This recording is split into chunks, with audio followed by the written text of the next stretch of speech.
그동안 제가 강해 설교를 계속 해왔는데 오늘은 종교개혁주의를 맞이해서 좀 주제 설교를 한번 해보도록 하겠습니다. 종교개혁주의를 여러분들 지켜보신 적이 있으신가요? 네, 뭐 특별히 어떤 행사를 하는 것은 아니겠지만 여러분들이 이 시간들을 통해서 1500년 전에 1517년 10월 31일 종교개혁이 일어났었던 날들이 있었구나. 그리고 그 날들을 통해서 우리가 어떤 것들을 조금 생각하고 묵상하는 시간이 되면 좋겠는가. 좀 그런 마음들을 다지는 시간들을 가졌으면 좋겠습니다. 신앙인들이 듣지 말아야 할 말이 한 가지 있습니다. 그것은 바로 종교인이라는 말인데요. 우리가 종교인이라는 말을 들었을 때에 여러분들이 어쩌면 마음 가운데에 발끈 할 수도 있어야 합니다. 내가 단지 종교인 밖에 되지 않는다고 라면서 말이죠. 우리는 바른 신앙인의 모습을 가지고 살아가야 합니다. 물론 겉으로 보이는 것이나 이런 어떤 우리가 하는 행동들이 여러분들이 가지고 있는 구원의 확신이나 아니면 믿음의 정도를 바꿀 수 있는 것은 아닙니다. 그것을 흔들 만큼 큰 문제가 되지는 않을 수도 있다는 것이죠. 하지만 열매로 알 수 있다라는 말처럼 여러분들이 삶을 살아가면서 하시는 그런 행동들을 통해서 세상에 있는 많은 사람들 혹은 많은 그리스도인들은 저 사람이 구원을 받은 사람인가 아니면 믿음이 있나 없나 라는 것들을 그 사람들은 그것만 보고 판단할 수밖에 없을 겁니다. 복음이라는 것은 말이죠. 제가 한번 이 복음에 대해서 다시 한번 생각을 해보면서 어떤 상상을 했냐면요. 저 높은 동산 위에 아주 큰 느티나무가 있는 겁니다. 뭐 은행나무가 될 수도 있겠고요. 100년, 200년 된 그런 나무들이 저 동산 위에 서 있는 모습을 한번 상상해 보십시오. 되게 멋있지 않습니까? 위용이 있고. 근데 그 모습을 바라보면서 어떤 사람들이 가지가 조금 꺾여 있네? 아니면은 그 나무에 벌레가 좀 꼬여 있네? 라고 그걸 보면서 이거 별로 안 멋있는 나무야 라고 이야기를 하나요? 그렇지는 않죠. 그런 자질구레한 어떤 가지가 조금 꺾이고 아니면은 벌레가 조금 꼬이는 것으로 그 자체가 훼손되지는 않습니다. 그러니까 우리가 가지고 있는 복음도 그렇다라는 것이죠. 저는 여러분들이 삶에서 행동하시는 그 그리스도인으로서의 모습이 단지 가지가 꺾이는 아주 사소한 일이라고 말하고 싶지는 않습니다. 제가 강조하고 싶은 건 무엇이냐면 여러분들 마음 가운데에 있는 복음이 이런 아주 멋있는 위용을 풍길 수 있어야 한다라는 겁니다. 여러분들이 가정에서 혹은 일터에서 세상에 살아가면서 여러분들이 이런 복음을 가진 자로서 멋있는 자태를 뽐낼 수 있는 것, 그것이 바로 우리 복음을 가지고 있는 사람의 모습이어야 한다라는 것이죠. 그 이유는 무엇일까요? 그 자태와 그 위용이 손상을 입지 않는 이유, 그것은 뿌리부터 줄기, 가지까지 그 영양분을 주시는 그리스도의 그 복음과 사랑 때문일 겁니다. 그래서 우리는 그런 그리스도라는 분의 그 반석 위에 그리고 그리스도라는 영양분을 받아가면서 살아가는 사람들이기 때문에 그러므로 우리는 그런 복음 가운데에 바르게 살아갈 수 있는 겁니다. 복음과 구원 그리고 믿음이 하나님께로부터 온다라는 것을 우리는 분명하게 알고 있어야 합니다. 하지만 우리는 종종 나도 모르게 하나님의 영역을 침범하곤 합니다. 어떤 것들이 있을까요? 그 침범하는 일들이 막 살인을 저질러서 SNS나 뉴스나 이런 곳에 막 도배할 만큼 엄청 큰 문제는 아닐지도 모릅니다. 어쩌면 여러분들이 가지고 있는 하나님을 침범하는 그런 일들은 나도 모르게 서서히 우리를 침식시키는 그런 죄일지도 모른다라는 것이죠. 눈에 띄는 일이라면 누구나 다 알 법한 일들이라면 그 문제를 해결하는 것은 참 쉬울 겁니다. 왜냐하면 그 문제가 분명하기 때문이죠. 그래서 우리가 병들고 아플 때에도 내가 모르는 병을 가지고 있는 것보다 겉으로 있는 외상이 훨씬 더 치유하기 쉽다라는 것처럼 이 죄라는 것도 똑같습니다. 우리는 우리 안에 있는 이 죄악들, 점점 서서히 나를 병들고 침식시키는 이런 죄악들을 경계할 수 있어야 한다는 것이죠. 뭐 어리석게도 저도 그렇고 여러분들도 그렇지만 뻔해 눈이 보이는데도 우리가 잘 고치지 못하는 게 우리인 것 같습니다. 참 안타까운 일이죠. 그렇다면 우리는 어떻게 하나님의 영역을 침범할까요? 구원이나 믿음 같은 것은 이 하나님의 영역입니다. 근데 우리가 종종 나의 어떠함 때문에 나의 구원이나 나의 믿음이 취소되거나 이렇게 생각하는 경우들이 종종 있습니다. 그러나 그것은 하나님의 영역이라는 것이죠. 그래서 우리는 이것을 분명하게 하나님께서 나를 성도로서 견인해 가신다라는 것을 분명하게 알고 있어야 합니다. 여러분들이 이 자리 가운데 나아온 것, 여러분들 마음 가운데에 믿음이 있는 것, 또한 그런 신앙인으로 살아가는 것, 그 모든 것들은 다 우리의 노력이 아니라 하나님께서 시작하셨기 때문에 할 수 있는 일들이라는 것이죠.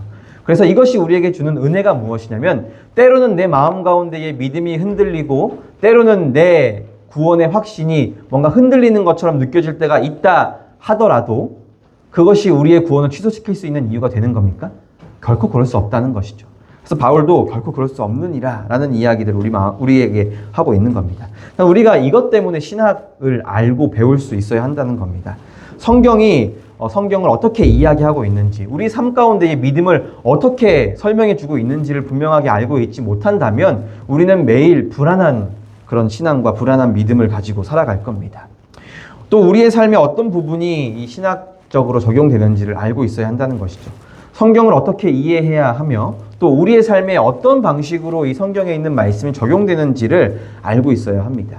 이 일은 교회라는 큰 공동체를 한번 생각해 본다면 이 교회 공동체가 시계라고 한번 생각을 해 보십시오. 저는 이 교회 가운데서 어떤 일을 감당하고 있는 것이냐면 말씀을 해석하고 또 여러분들에게 나누는 그런 톱니바퀴의 일을 하고 있는 겁니다. 제가 아무리 저 혼자 열심히 굴린다 하더라도 이 시계가 굴러갈 수 있을까요? 안 되겠죠. 그 톱니가 맞물려 있지 않다면 이 시계가 올바로 작동하지 않을 겁니다. 말씀을 선포하고 저도 그 말씀대로 살아가고 여러분들도 그 말씀대로 살아갈 때에 이 교회가 정확한 시간을 알려주고 사람들에게 정확한 정보와 그리고 유익한 것을 제공해 줄 수 있을 겁니다. 우리 교회는 그래서 바른 성경적 해설과 그리고 우리 가운데에 있는 바른 믿음, 그리고 그것을 가지고 세상 가운데 살아가는 실천, 이것이 다 우리의 삶 가운데에 잘 실천되어야 합니다.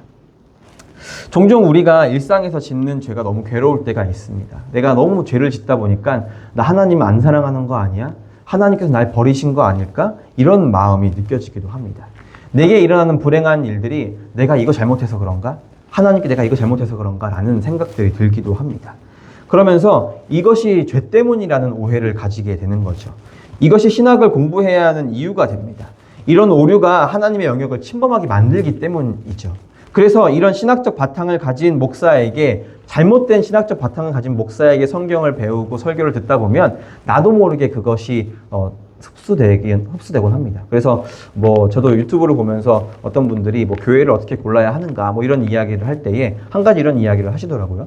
만약 그 교회가 이단적인 사상에 벗어났다 하더라도 그 교회가 이단적인 사상을 오랫동안 교육받은 곳이라면 가능하면 피하는 것이 좋다라는 겁니다. 아무리 그곳에서 잘못 가르치던 목사가 나갔다 하더라도 그런 신앙적인 내용들이 성도들 안에 내재되어 있는 겁니다. 그래서 그것이 바른 목사님이 오셔서 다시 한번 성도들을 말씀으로 신앙으로 교육하는 그런 과정들을 거친 다음에야 아마 갈 수 있는 그런 교회를 고르시는 분들한테 교회를 갈 수 있는 그런 이유가 될 수 있을 거다, 이런 이야기도 합니다. 아무튼 신학적인 바탕을 가진 목사에게 오랜 시간 동안 잘못된 교육을 받는다면 기복주의적인 신앙이나 아니면 신앙생활을 상벌의 개념으로 이해할 수도 있습니다. 굉장히 불행할 겁니다.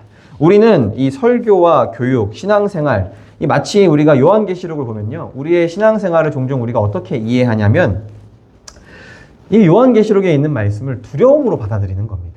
제가 요한계시록 강해를 한 3년 동안 하면서 성도님들한테 말씀드렸던 내용이 무엇이었냐면은, 계시록에 있는 어떤 재앙이나 이런 일들은 신앙인들에게, 믿는 사람들에게 아주 구원의 큰 기쁨을 주는 책이다라고 제가 말씀을 드리면서 강해를 했던 적이 있습니다.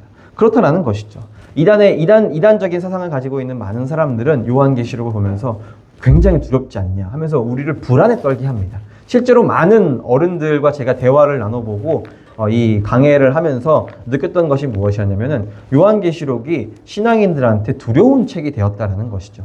단순히 경각심을 주는 책이 아니라 마치 내가 가지고 있는 믿음과 신앙을 잃어버리면 나도 저렇게 되면 어떡하지? 라는 그 굉장히 큰 두려움 가운데에 있다라는 것을 제가 경험하게 됐습니다. 그래서 우리가 정말 바른 신학적인 바탕 안에서 성경을 알고 해석할 수 있어야 한다는 것이죠.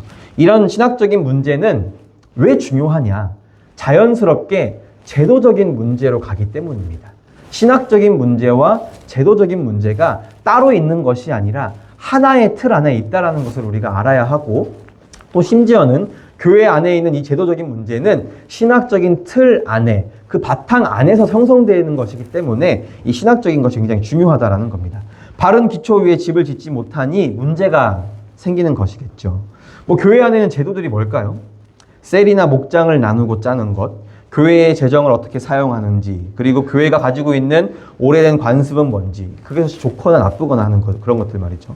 그것이 아니라면은 개 교회의 직분자들이 목사로, 장로로, 집사로 이 직분이 무엇으로 이해하는지, 이 직분을 어떻게 받아들이는지, 어떻게 살아가는지에 대한 것들, 그리고 이웃을 돕거나 선교하는 방식, 이런 모든 것들이 교회 안에의 제도적인 문제입니다. 근데 이런 제도적인 문제들이 바른 신학적인 바탕 안에 없다면 잘못된 방향으로 갈 수가 있겠죠. 그래서 저도 우리 교회를 세워가면서 정말 중요하게 여기는 것, 복음을 품는 것, 한 영혼을 품는 것, 이것을 중요하게 여기는 이유가 있는 겁니다.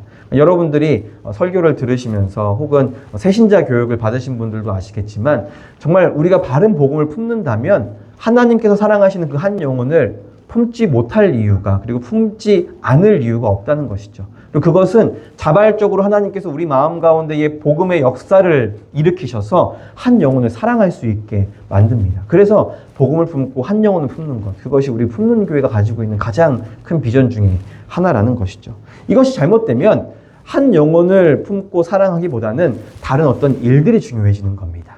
근데 일이 중요해지는 교회가 아니라 한 영혼을 바르게 세워서 함께 나아갈 수 있는 교회를 세워가는 것이 바른 교회라고 성경도 이야기하고 있습니다. 대부분 교회 안에서 문제가 생기는 것은 어떤 문제들이죠? 신학적인 문제들은 그렇게 크게 문제를 삼지 않습니다. 또한 성도님들 또한 목사를 보면서 목사님들이 더 많이 배웠겠지 라는 생각을 가지고 있기 때문에 목사님들이 가지고 있는 신학적인 문제를 걸고 넘어지는 경우는 거의 없습니다. 대부분 문제 삼는 것은 제도적인 문제들이었다라는 것이죠. 그러니까 여러분들도 교회 안에서 상처받고, 저도 그런 적이 있지만 상처받고 어려운 마음들을 가졌던 적이 있으시지 않습니까? 근데 한번 돌이켜본다면 그것은 대부분 제도적인 문제였다는 것이죠. 그래서 근데 그 제도적인 문제가 왜 중요하냐? 제가 계속 말씀드리는 것처럼 신학적인 틀 안에 그 제도가 세워지기 때문입니다. 그래서 우리는 바른 이 신학을, 바른 성경관을 가지고 있는 그런 목회자를 두고 교회로 모일 수 있어야 한다라는 것이죠. 그런데 보통 성도들은 이 신학적인 영역들을 생각하지 못하는 경우가 있는데, 여러분들은 꼭 성경적인, 신학적인 바른 해석을 여러분들 안에 가지고 계셨으면 좋겠습니다. 그래서 제가 종종 여러분들 설교하면서 이런 내용들이 신학적으로 있다, 아니면 여러분들에게 성경적인 해석이 이런 것들이 있다라고 말씀을 드리면 꼭 여러분들 마음 가운데에 잘 새기시고 성경에도 잘 기록하셨으면 좋겠습니다. 교회의 환경적인 문제로 많은 문제들이 발생을 합니다. 그래서 우리는 이런 제도적인, 신학적인 문제들을 정말 경각심을 가지고 정말 뜨인 눈으로 생각을 할 수 있어야 합니다. 맹목적인 신앙인이 무엇일까요? 생각하지 않는 신앙인일 겁니다. 그냥 목사님이 이렇다 저렇다 말하니까 그냥 그게 맞구나, 아니면 그냥 내가 그동안 습관적으로 살아왔던 나의 신앙이 이러니까 그냥 그렇구나라고 의뢰 여기는 것일 수도 있습니다. 그러나 우리는 생각할 수 있는 신앙인이 되어야 합니다. 이것이 옳은가? 이것이 성경적인가? 이것이 예수님께서 원하시는 일인가라는 것을 바르게 알고 있어야 합니다. 눈에 보이는 제도적인 문제 뒤에는 신학적, 성경적 문제가 있음을 우리는 바르게 분명하게 인지해야 합니다. 그리고 이런 일들은 단지 현대사회의 교회에만 일어났던 일들은 아니었습니다. 약 500년 전 독일 가톨릭 교회에서 개혁이 필요해졌습니다. 가톨릭은 단순히 현대의 성당을 다니는 그런 사람들을 카톨릭이라고 부르는 것처럼 그 당시에 카톨릭 교회라고 말하는 것은 아니었습니다. 카톨릭이라는 말은 보편적인이라는 뜻입니다. 그래서 보편적인 모든 교회를 두고 카톨릭 교회라고 그 당시에는 이야기를 했었습니다. 그러니까는 다른 말로 이야기하자면 공교회라고 말하면 좋을 것 같습니다. 여러분들이 사도신경마다 고백하시는 것처럼 거룩한 공교회와라고 말하지 않습니까? 그럼 거기가 원래는 헬라어로는 카톨릭이라는 말입니다. 보편적인 교회, 공적인 교회, 모든 교회들을 아울러서 카톨릭 교회라고 말합니다. 근데 그 중세시대 당시, 그 암흑시대였던 중세시대 당시에는 이 카톨릭, 그 공교회가 병들어 버린 겁니다. 이 공교회의 권위와 능력을 다 잃어버린 겁니다. 공교회가 가지고 있었어야 할 권위와 능력이 무엇이었을까요? 교황이 가지고 있는 어떤 능력과 말, 아니면 교황만 가지고 있었던 어떤 성경적인 해석들, 그것이 아니라는 것이죠. 우리가 공교회로서 가지고 있어야 할 능력과 권위는 무엇이냐면 복음입니다. 우리는 복음의 능력을 가지고 있어야 합니다. 바른 진리를 수호할 수 있는 것이 바로 우리 신앙인이어야 한다는 것이죠. 당시 성직자들은 직권을 매매하고 면죄부로 천국행 티켓을 판매했습니다. 이해할 수 없는 라틴어로 성경을 읽고 예배를 집례했습니다. 흑사병이 유행하던 당시에 유럽 인구가 3분의 1이 다 죽어갔습니다. 그런 상황 가운데 성직자들은 로마로 가라라고 이야기를 했습니다. 왜냐하면 로마로 가서 기도를 받으면 너가 가지고 있는 흑사병이 나을 거다라는 것이죠. 바른 치료가 아니라 그런 많은 병든 흑사병을 걸린 사람들을 로마로 모았습니다. 그래서 로마는 완전 흑사병의 주둔지가 되어버린 것이죠. 잘못된 신앙이 이렇게 많은 사람들을 제도적으로 그리고 생명적으로 죽음에 이르게 했습니다. 교회와 교황은 권력을 손에 넣게 되면서 정치적, 행정적 빈자리를 다 차지하게 되었습니다. 십자군 전쟁을 통해서 종교라는 이름으로 수많은 사람들을 죽이고 학살했습니다. 우리 카스페에서 오신 선교사님들도 계시지만 제가 예전에 요르단에 있었을 때에 체첸에 있는 사람들이랑 교제한 적이 있습니다. 근데 그 사람들이 저랑 이야기하면서 나는 그리스도인은 안 될 거야 라고 하면서 십자군 전쟁에 대한 이야기를 저한테 해줬던 적이 있습니다. 그러면서 우리 마을 뒷산 앞에는 비석이 하나 있는데 거기에 무슨 비석이 있는지 아냐? 라고 하면서 저한테 이야기를 해줬는데 거기에 우리 체첸 민족 사람들의 눈알이랑 귀를 다 자르고 빼서 다 거기다 묻어놓고 비석을 세워놨다. 이렇게 이야기하면서 십자군 전쟁, 바른 그리스도인들이 아닌 사람들이 했던 그런 일들을 저한테 설명해 줬던 적이 있습니다. 그러니까 우리가 바른 복음을 가지고 있지 못한다는 것이 얼마나 큰 위협과 그리고 위험한 일이라는 것을 잘 알게 된다는 것이죠. 지금도 참 유튜브를 켜보면은 너무 안타까운 현실들이 많이 있습니다. 저도 뉴스를 보면서 신천지나 통일교나 요즘 참 많이 이런저런 이야기들이 올라오죠. 그걸 보면서 댓글을 다는 비그리스도인들의 그 댓글들을 보면은 참 저도 공감이 됩니다. 왜 저걸 믿냐? 어떻게 저걸 믿을 수가 있냐? 저 할머니, 저 할아버지가 하는 이야기를 어떻게 저렇게 믿을 수 있냐라는 것이죠. 그러니까 우리가 바른 신학적인 그 틀 안에, 성경적인 틀 안에 세워지지 못한 교회들, 그들도 세상 사람들은 기독교라고 부릅니다. 보편교회라고 부른다라는 거죠, 세상 사람들도. 그래서 우리가 얼마나 바른 성경적인 그런 가치관을 가지고 있어야 하는지에 대해서 정말 중요하게 여길 수 있다는 것이죠. 계속해서 교회는 사람들을 종교인으로 만들었습니다. 그 중세시대 당시에도 그 구원과 그런 말씀의 권위를 교회만 가지고 있고 사람들에게 알려주지 않아서 사람들을 생각하지 못하게 했습니다. 행동과 생각을 통제했다라는 것이죠. 당시 신학은 성도들이 말 안 들으면 너네는 벌 받을 거야 라고 하면서 사람들을 불안에 떨게 만들었습니다. 너희들이 잘못하면, 너희들이 주의 종에게, 주의 사자에게 잘못하면 너는 벌 받을 거야 라는 그런 두려운 마음들을 성도들에게, 그리고 그 당시 가톨릭 신자들에게, 그리고 지금 현대 교회 가운데에서도 많이 심어주었습니다. 바른 성경적인 기초 위에 세워지지 못한 것이 이렇게 큰 위험한 일을 불러일으킵니다. 이런 교회의 쇠퇴기는 단지 1500년 그때에만 있었던 것은 아닙니다. 그때 시작한 것이 아니라는 것이죠.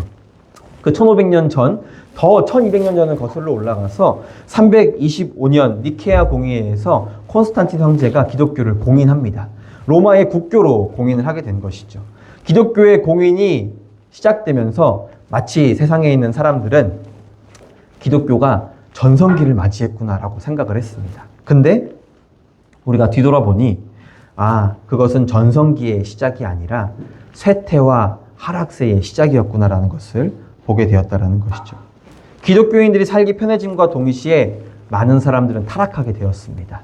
편하게 핍박과 고난 없는 그런 신앙을 가지고 살아가면서 아무런 문제 없이 오히려 내 신앙이 죽어가는 줄도 모르고 그렇게 살아갔습니다.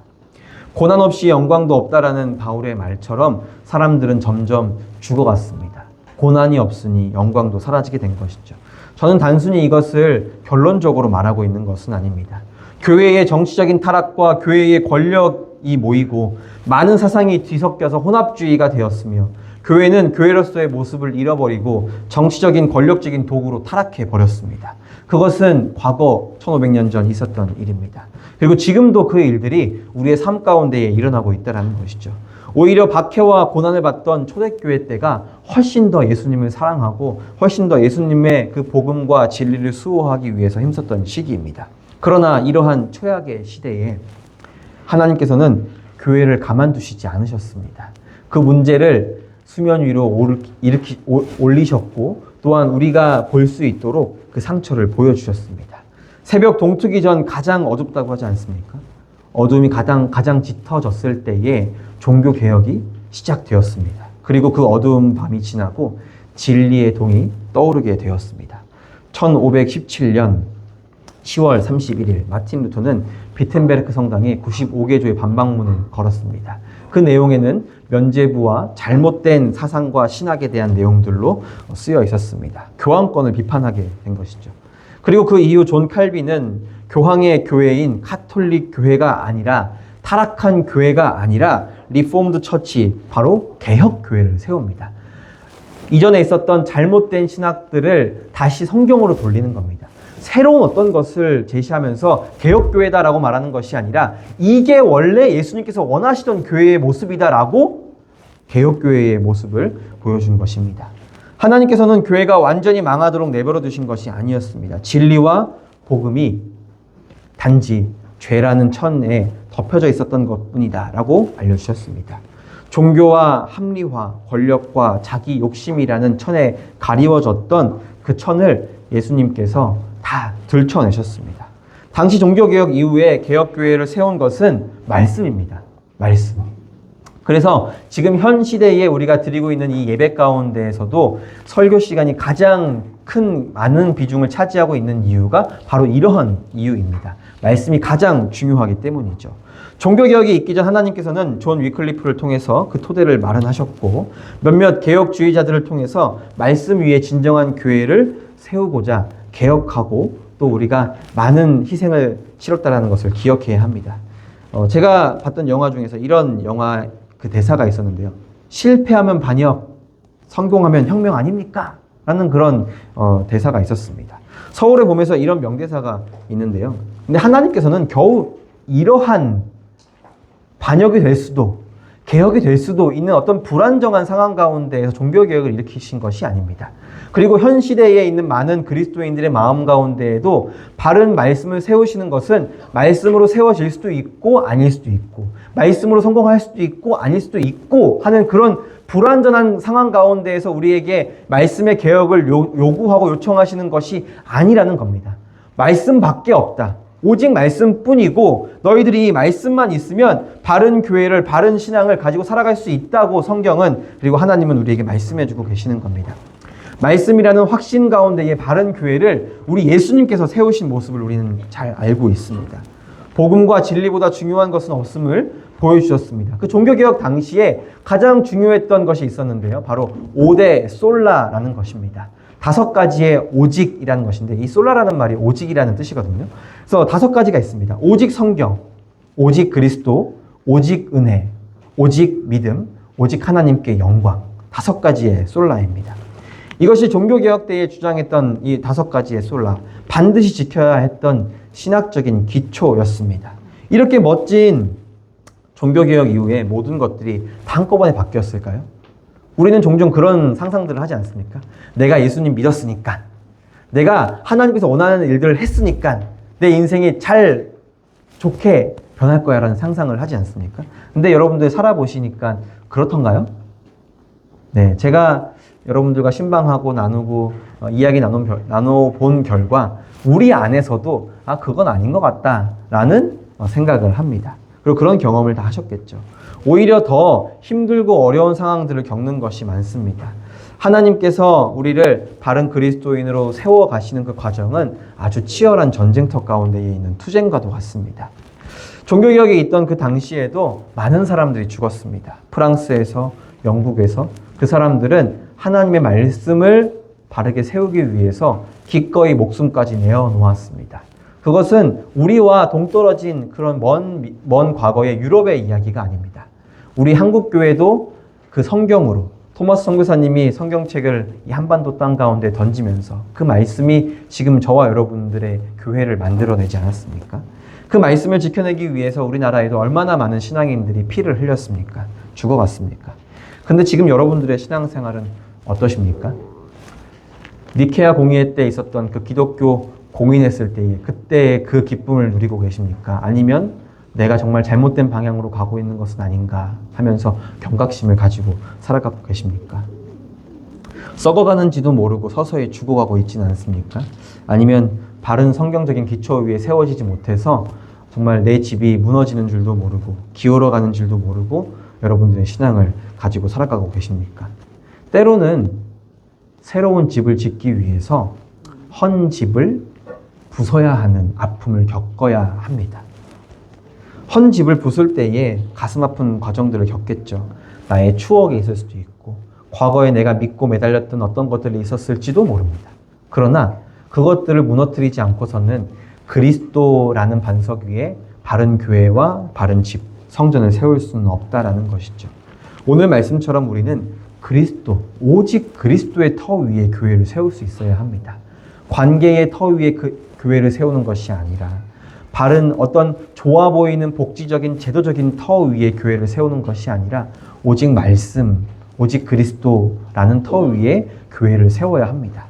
그런 바른 멋진 교회를 세웠을 때에 아까 제가 나무의 가지가 꺾이고 벌레가 꼬여도 그 위용과 그 멋있는 모습을 손상이 피지 못하는 것처럼 우리도 그리스도의 터 위에 교회를 세웠을 때에 비록은 우리가 작아 보일지라도 연약해 보일지라도 때로는 내가 무너지고 넘어진 것처럼 보일지라도 그리고 더러워진 것처럼 보일지라도 그 주님께서는 우리를 보시면서 이게 바른 교회가 맞아 라고 말씀해 주실 겁니다. 교만과 무지함, 나태함과 하나님을 멀리하는 죄, 성경적이지 못한 그리고 나의 습관적인 관습으로 고정관념을 가지게 된 죄. 주님께서는 그런 모든 기둥을 허물고 집을 허물라고 말씀해주고 계십니다. 힘들죠. 그래도 그래야 합니다. 이 거룩하고 위대한 일을 언제까지 해야 할까요?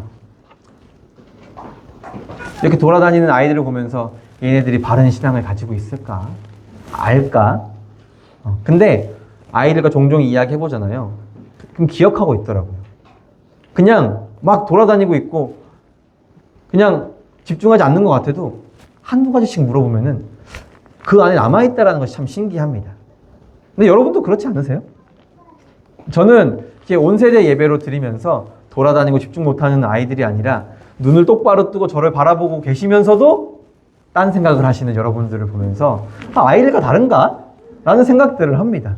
일주일 지나도 여러분 한 주 전에 설교 기억하십니까? 아니면 한 주 동안 여러분들이 그 말씀으로 살아가려고 노력해 보셨습니까? 라는 잣대를 대본다면 사실 우리는 어린아이와 어른들이 그렇게 크게 다르지 않다라는 것을 알 수 있습니다. 성도와 목사도 다르지 않다라는 것이죠. 그러니까 우리는 바른 복음 위에 바른 그리스도의 터 위에 세워져야 합니다. 때로는 내 노력이 좀 적은 것 같고 내 신앙이 정말 볼볼일 없는 것처럼 보일지라도 주님께서는 그게 바른 길로 가고 있는 거야. 좋은 교회야. 멋진 교회와 성전을 세우고 있어라고 우리에게 말씀해 주십니다. 그것은 단지 위로하고자 하는 말씀이 아니라 그게 옳으니까 주님께서 그렇게 말씀해 주고 계시는 겁니다. 우리는 죽을 때까지 이 일을 해야 할 겁니다. 언제까지 이 죄의 굴레에 정말 내가 이 바르지 못한 신앙 가운데 언제까지 내가 이렇게 있어야 해? 라고 여러분들이 느낄 수도 있겠지만 죽을 때까지 하는 겁니다. 성화의 과정은 주님께서 견인해 가시는 그 우리의 모든 인생, 개인의 종말과 우주적인 이 세상의 종말이 올 때까지 그 일들은 계속되어야 할 겁니다. 사랑하는 여러분, 마지막으로 제가 한 가지만 좀 말씀드리고 마치려고 합니다. 요즘 제가 근래에 러닝을 했었거든요. 러닝을 하다 보니까 무섭게 이 유튜브 알고리즘이 러닝에 대한 내용들을 자꾸 보여주더라고요. 그래가지고 그거 보고 있었습니다. 근데 어떤 일들을 제가 봤냐면은 수많은 선수들이 달리기 위해서 레일에 섰습니다. 근데 한 선수 그 경적이 딱 울리자마자 한 선수만 달리고 나머지는 그냥 안 뛰더라고요. 그래서 뭐지? 하고 봤는데 알고 보니까 어차피 이 사람이 1등 할 거라서 나머지는 안 뛰는 겁니다. 시위하고 항의하는 겁니다. 심판들도 그냥 그걸 바라보고 있고 그리고 감독들도 뛰지 마. 라고 하는 겁니다. 이게 바른 경주일까요? 바른 모습일까요? 그렇지 않을 겁니다. 근데 그와 동시에 그 다음에 있었던 영상이 어떤 영상이었냐면요.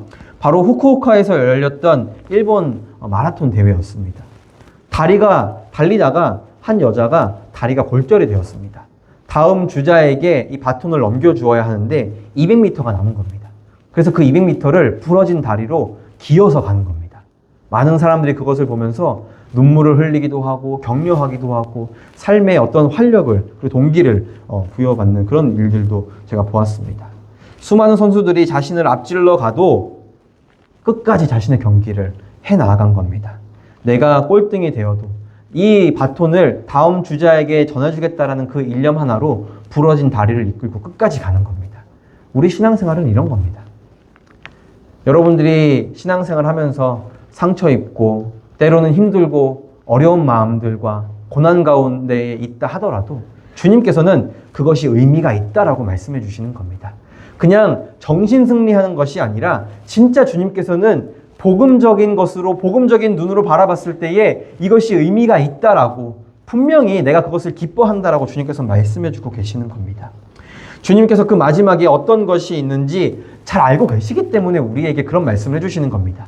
그 끝에 그 하나님의 나라와 바른 복음적인 결과가 우리를 기다리고 있기 때문에 주님께서는 우리를 힘든 가운데에 그만 달려도 돼 라고 말씀하시는 것이 아니라 그래도 계속 가야 해 라고 말씀해 주시는 겁니다. 포기하지 마십시오. 타협하지도 마십시오. 끝까지 끊임없이 옳은 길을 선택하시는 여러분들이 되었으면 좋겠습니다. 빠름이 아니라 느리더라도 분명하고 정확하게 걸어갈 수 있는 우리 훈훈교회가 되었습니다. 이 종교개혁 주의를 맞이해서 종교개혁의 정신을 통해 건강하고 올바른 말씀 위에 훈훈교회가 세워졌으면 좋겠습니다.